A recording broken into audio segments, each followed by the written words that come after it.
సగం విని సగం వినకపోతే దేవుని కోపం రాదా? అప్పుడు దేవునికి కోపం వచ్చింది. 10వ వచనం, సమూయేలు మొదటి గ్రంథము 15వ అధ్యాయము 10వ వచనం. అప్పుడు యెహోవా వాక్కు సమూయేలునకు ప్రత్యక్షమై ఇలాగ సెలవిచ్చును, సౌలు నన్ను అనుసరింపక వెనుక తీసి నా ఆజ్ఞలను గైకొనకపోయాను గనుక అతనిని రాజుగా నిర్ణయించినందుకు నేను పశ్చాత్తాపడుచున్నారేయో, ఎందుకు నేను సౌలుని రాజుగా ఎన్నుకున్నాను? నా మాట సరిగ్గా వింటలేదు, నేను చెప్పింది ఒకటైతే ఇంకోటి చేస్తున్నాడు.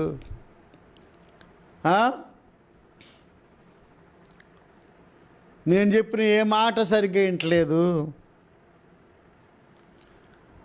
నన్ను అనుసరించటం లేదు,